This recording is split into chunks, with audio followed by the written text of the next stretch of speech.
రెగ్యులర్గా మీరు smart ఫోన్స్ని use చేస్తున్నారు కదా. ఈ స్మార్ట్ ఫోన్స్లో కంపెనీస్ మనకి ఇచ్చేటువంటి సెక్యూరిటీ ప్యాచెస్ కావచ్చు, లేదన్నట్లయితే ఆపరేటింగ్ సిస్టమ్ అప్డేట్స్ కావచ్చు, వీటి వల్ల మీరు ఎప్పుడన్నా ప్రాబ్లమ్స్ని ఫేస్ చేశారా? Let me know. అంటే ఫోన్ ల్యాగ్ అవ్వటం కానీ, స్లో అవ్వటం కానీ, ఈ సెక్యూరిటీ ప్యాచ్ వచ్చిన తర్వాత నా ఫోన్లో ఈ ప్రాబ్లం వచ్చింది అనేటువంటి ప్రాబ్లమ్స్ ఎప్పుడన్నా ఫేస్ చేశారా? లెట్ మీ నో, కామెంట్ అయితే చేయండి. నేను వాడుతున్నటువంటి ఐఫోన్లో అయితే నాకు అలాంటి ప్రాబ్లమ్స్ ఏమి లేవు, కానీ ఇనిషియల్లీ ఏదైనా ఒక మేజర్ అప్గ్రేడ్ వచ్చినప్పుడు మాత్రం కొద్ది రోజులు, అంటే మళ్ళీ ఒక సెక్యూరిటీ ప్యాచ్ వచ్చేంత వరకు బ్యాటరీ బ్యాకప్ అలాగే ఫోన్లో కొంచెం ల్యాగ్ అయితే నేను అబ్జర్వ్ చేస్తూ ఉంటాను.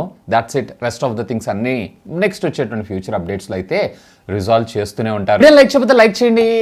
నిన్న కూడా టార్గెట్ అయితే మనం రీచ్ కాలేదు. అట్లీస్ట్ 7.5K లైక్స్ని అయితే ఈరోజు క్రాస్ చేద్దాం.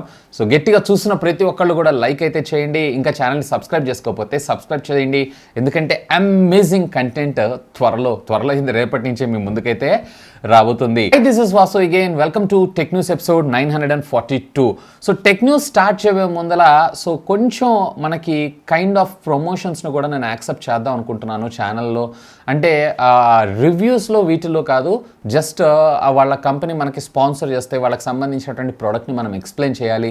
ఎందుకంటే స్టూడియోలో ఆల్మోస్ట్ ఇప్పుడు 2 lakhs పైన నాకు ఖర్చు పెట్టాను. అండ్ ఇంకా బెటర్ క్వాలిటీ అవుట్పుట్ తేవాలి అన్నట్లయితే కనుక ఖచ్చితంగా యూట్యూబ్ నుంచి వచ్చేటువంటి రెవెన్యూ ఒక పార్ట్ కూడా అయితే రాదు. మనం చేసేటువంటి టియర్ డౌన్స్ కావచ్చు, లేదన్నట్లయితే ఇంకేదన్నా ప్రోడక్ట్ని అంటే బయట నుంచి మనం మొబైల్స్ని ఇంపోర్ట్ చేసుకొని అన్బాక్స్ చేస్తుంటారు సరే, వీటన్నిటితో అయితే per month approximately 3 to 4 lakhs పైనే మనకు ఖర్చు వచ్చేటువంటి అవకాశం ఉంది. సో వీటన్నిటిని తట్టుకొని మళ్ళీ మనం ఛానల్ని ఎలా ఉంచాలి అన్నట్లయితే కనుక ఖచ్చితంగా ఇట్లాంటి కొన్ని ప్రమోషన్స్ అయితే చేయాలి. కానీ ప్రమోషన్ చేయబోయే ప్రతి ఒక్క వీడియోలో మీకు ఇక్కడ కార్నర్లో కానీ అక్కడ కార్నర్లో కానీ ఇంక్లూడింగ్ ఏ పెయిడ్ ప్రమోషన్ అని చెప్పి మీకు ట్యాగ్ లైన్ అయితే వస్తుంది. సో రివ్యూస్ అలాగే అన్బాక్సింగ్స్ ఇట్లాంటి వాటిలో మాత్రం నేను ఎటువంటి ప్రమోషన్స్ చేయను. బట్ ఇలాంటి ఏదన్నా రెగ్యులర్గా మనం డిస్కస్ చేసేటువంటి కంటెంట్ టాపిక్స్ ఉంటాయి చూసారా, అలాంటి వాటిల్లో మాత్రమే ప్రమోషన్స్ని ఇంక్లూడ్ చేద్దామని చెప్పి చూస్తున్నాను. ఎందుకంటే కొంచెం ఫైనాన్షియల్ సపోర్ట్ మన ఛానల్కి ఉండడం జరుగుతుంది. మీ ముందుకి మరింత అమేజింగ్ టెక్ కంటెంట్ని తీసుకొని రావడానికి అయితే ఇది చాలా చాలా చాలా హెల్ప్ అయితే అవడం జరుగుతుంది. ఎందుకంటే మొబైల్ ఫోన్స్ మనకి ఆల్మోస్ట్ ఇప్పుడు ఐకు కావచ్చు, మనకి ఓపో కావచ్చు, లేదన్నట్లయితే కనుక వివోలో కూడా కొన్ని మోడల్స్ కావచ్చు, లేదా OnePlus లేదా మనకి నథింగ్, ఇలాంటి బ్రాండ్స్ నుంచి అయితే ఇంకా రివ్యూ యూనిట్స్ అయితే రావట్లేదు. సో వీటన్నిటిని మీ దాకా తీసుకొని రావాలంటే ఖచ్చితంగా నేను పర్చేజ్ చేసే వాటిని మీ ముందు తీసుకొని రావాలి. మళ్ళీ దీన్ని సేల్ చేసేటప్పుడు 20%, 30% డిస్కౌంట్ తక్కువగా అమ్ముకోవాల్సి వస్తుంటుంది. సో అలాంటి సందర్భాలలో మనకి చాలా వరకు డెఫిషియన్సీ వచ్చేటువంటి అవకాశం అయితే ఉంది. కొన్ని సందర్భాల్లో ఇంకా నేనే ఎడిషనల్గా చాలా వరకు అసలు ఇప్పటిదాకా ఛానల్లో అయితే చాలా హ్యూజ్ ఇన్వెస్ట్మెంట్స్ చేశాను. అందుకోసం అన్బాక్సింగ్స్ అండ్ రివ్యూస్ కాకుండా జనరలైజ్డ్ టాపిక్స్ లేదా ఇలాంటి టెక్ న్యూస్లో ఇంట్రెస్టింగ్ టెక్ ప్రోడక్ట్ కావచ్చు, లేదా మంచి ఇంట్రెస్టింగ్ థింగ్ ఏదైనా ఉన్నట్లయితే కనుక ప్రమోట్ చేద్దాం అనుకుంటున్నాను. సో దీని గురించి మీ అభిప్రాయం ఏంటి? చేయమంటారా వద్దంటారా? లెట్ మీ నో కింద ఉన్నటువంటి కామెంట్ సెక్షన్లో కామెంట్ చేయండి. అండ్ ఖచ్చితంగా పెయిడ్ ప్రమోషన్ అయి ఉన్నట్లయితే కనుక నేను ఇక్కడ కార్డ్స్లో ఇంక్లూడ్స్ పెయిడ్ ప్రమోషన్ అని కూడా నేను మీకు ముందుగానే చేస్తాను. అంటే ప్రమోషన్ చేసినంత మాత్రాన్ని మీరు అందరూ వెళ్ళి దాన్ని కొనమని కాదు, జస్ట్ ఆ కంపెనీ వాళ్ళు మనల్ని అప్రోచ్ అయ్యి దీని గురించి చెప్పండి, మేము మీకు ఇంత పే చేస్తామని అంటారు. కాబట్టి సో అలాంటి సందర్భాలలో వచ్చిన వాటిని వాడుకుందాం, అది మనకి మళ్ళీ తిరిగి ఛానల్లోనే రీఇన్వెస్ట్ చేయడానికి మనకు ఉపయోగపడుతుందని నేను అనుకుంటున్నాను. ఎందుకంటే ఇలా అయితే చాలా కష్టం. మీ అభిప్రాయం ఏంటి అనేది క్లియర్ కట్గా కింద ఉన్నటువంటి కామెంట్ సెక్షన్లో కామెంట్ చేయండి. ఇక టెక్ న్యూస్లోకి అయితే వెళ్ళిపోదాం. కర్ల్పై అలాగే నథింగ్ ఇవి చేసిన కాంట్రవర్సీ అంతా ఇంత అయితే కాదు. సో వీళ్ళని మళ్ళీ కవ్విస్తూ ఈరోజు మోటరోలా ఒక ట్వీట్ని పెట్టడం అయితే జరిగింది. That is nothing but Motorola edge 30 mobile phone ఉంది చూసారా, ఆ మొబైల్ ఫోన్కి సంబంధించినటువంటి ఒక ప్రమోషన్ ట్వీట్ భాగంగా వీళ్ళు వచ్చేటప్పటికే ప్రతిదీ మీకు 25,999 రూపాయలకు దొరుకుతూ ఉన్నట్లయితే ఇంకా దేనికోసం మీరు ఆగాల్సిన అవసరం లేదు, నథింగ్ కోసం ఆగాల్సిన అవసరం లేదు. నథింగ్ బ్రాండ్ అయితే అక్కడ మెన్షన్ చేయడం జరిగింది వీళ్ళకి సంబంధించినటువంటి ఫాంట్ తోటి. సో దీనికి మళ్ళీ తిరిగి కౌంటర్ రిప్లై ఇస్తూ కర్ల్పై ఒక ట్వీట్ని అయితే పెట్టడం జరిగింది. మీరు చిన్న బ్రాండ్ ఏం కాదు, 29 బ్రాండ్స్, బట్ 2 సంవత్సరాలు కూడా నిండినటువంటి మా బ్రాండ్తో కాంపిటీషన్ అని అనుకుంటున్నారు అన్నట్లయితే చాలా థ్యాంక్స్, మేము చాలా ఎదిగిపోయామని చెప్పి ఇతర ఇన్నర్ ఫీలింగ్స్. బ్రాండ్స్ మధ్య ఇలాంటి కొట్లాట్లు ఏవైతే ఉన్నాయో వెరీ కామన్గా ఉంటానే ఉంటాయి.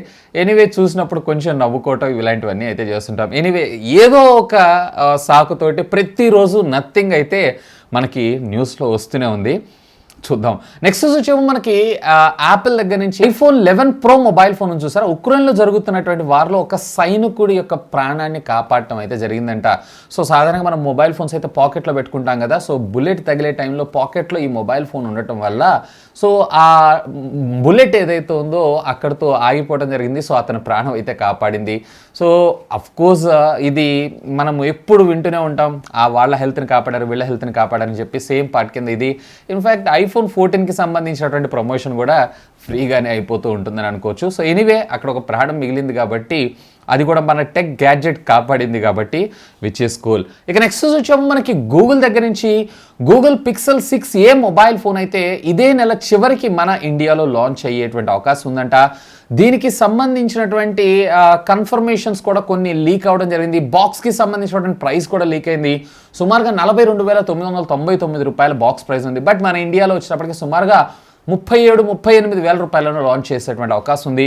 గూగుల్కి సంబంధించినటువంటి టెన్సార్ చిప్, అలాగే దీంట్లో 6.5 ఇంచెస్కి సంబంధించినటువంటి ఓలెడ్ డిస్ప్లే. ఇక వీటికి సంబంధించినటువంటి కెమెరాస్ గురించి నేను మీకు స్పెషల్గా చెప్పాల్సిన అవసరం లేదు. కానీ ఇప్పుడున్నటువంటి పరిస్థితుల్లో ఇది 37,000 రూపీస్ బడ్జెట్లో వచ్చింది అన్నట్లయితే నథింగ్కి మంచి కాంపిటీషన్ అయ్యేటువంటి అవకాశం అయితే ఉంది. Anyway hope for the best. ఇక నెక్స్ట్ వచ్చేమో మనకి ఇన్స్టాగ్రామ్ దగ్గర నుంచి. ఇన్స్టాగ్రామ్లో మనం పోస్టులు పెట్టుకుంటుంటాం, అలాగే చిన్నపాటి బిజినెస్ రన్ చేసేవాళ్ళు లేదా ఇంట్లో నుంచి బిజినెస్ రన్ చేసే వాళ్ళందరూ కూడా వీళ్ళకి సంబంధించినటువంటి ప్రొడక్ట్స్ని ప్రమోట్ చేసుకుంటూ ఉంటారు. ఇక పైన ఇన్స్టాగ్రామ్లో మనకు కావాలనుకుంటే డిఎంతో పాటు మనం పేమెంట్ కూడా చేసేటువంటి ఆప్షన్ అయితే ఇన్స్టాగ్రామ్ అతి త్వరలో తీసుకొని రాబోతుందంట. ప్రస్తుతం అయితే ఇది R&Dలో టెస్టింగ్ దశలోనే ఉంది. ఒకవేళ ఇది సక్సెస్ అయింది అన్నట్లయితే కనుక ఆటోమేటిక్గా మనము డిఎం చేసిన తర్వాత అక్కడే మనకు పే అని వస్తుంది. అక్కడ పే చేసామన్నట్లయితే అవతల ఎవరైతే రీసేలర్ ఉంటారో అతని అకౌంట్లో మన డబ్బులు కట్ అయిపోయి వాళ్ళల్లో క్రెడిట్ అవ్వటం అయితే జరుగుతుంది. Which is like Google pay, PhonePe ఎలా అయితే పనిచేస్తుందో సేమ్ అదే విధంగా. ఇక నెక్స్ట్ వచ్చాము మనకి శాంసంగ్ దగ్గర నుంచి. శాంసంగ్ ఎఫ్ సిరీస్లో మరొక మొబైల్ ఫోన్ అయితే తీసుకొని రాబోతుంది. ఈరోజు మన ముందుకి ఒక ట్వీట్ని అయితే పెట్టారు. దీంట్లో మీరు కొంచెం జాగ్రత్తగా అబ్జర్వ్ చేస్తారంటే F62 అనేటువంటి పేరైతే మనకి ఇక్కడ కనపడడం జరుగుతుంది. సో మిడ్ రేంజ్ సెగ్మెంట్ కింద ఈ మొబైల్ ఫోన్ని త్వరలోనే మన ముందు తీసుకొచ్చేటువంటి అవకాశం అయితే ఉంది. ఇక ఫైనల్గా ఈ టెక్ న్యూస్ వచ్చేటప్పటికే, టెక్ న్యూస్ అప్పుడే ఫైనల్ ఏంటి అని అంటున్నారా? సో ఈరోజు ఇప్పటిదాకా అంటే అరౌండ్ 2 o'clock ఏమవుతుంది, 1:32 అవుతుంది. సో ఈ టైమింగ్ కల్లా ఇప్పుడు వచ్చిన న్యూస్ అయితే ఇవి. మిగతావి రేపు కవర్ చేస్తాను, ఎందుకంటే రెడ్మీకి సంబంధించినటువంటి ఈవెంట్ కోసం నేను ఢిల్లీ అయితే వెళ్తున్నాను. 4 o'clock ఫ్లైట్ ఉంది. ఇది మళ్ళీ షూట్ చేసి ఎడిట్ చేసి రన్నింగ్లో ఎడిట్ చేసి వీలైతే ఎయిర్పోర్ట్లో అప్లోడ్ చేయడానికి ట్రై చేస్తాను. ఒకవేళ లేట్ అయింది అని అంటే అర్థం చేసుకోండి, ఢిల్లీ వెళ్ళేటప్పటికి 8:30 అవుతుంది.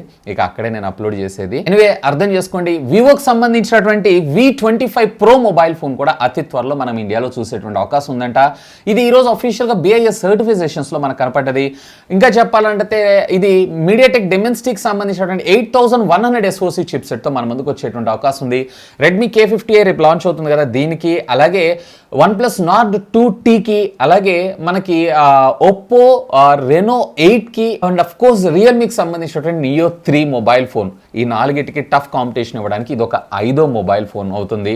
ఏం లేదు, మిగతావన్నీ BBK ఎలక్ట్రానిక్స్వే, ఒక్క షామీ దానిలోనే మనకు సపరేట్గా తీసుకొని వస్తున్నారు.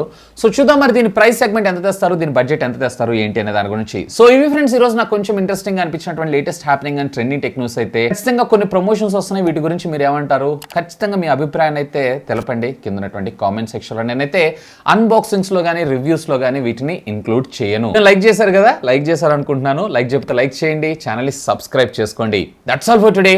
This is Vasu signing off. Have a great day.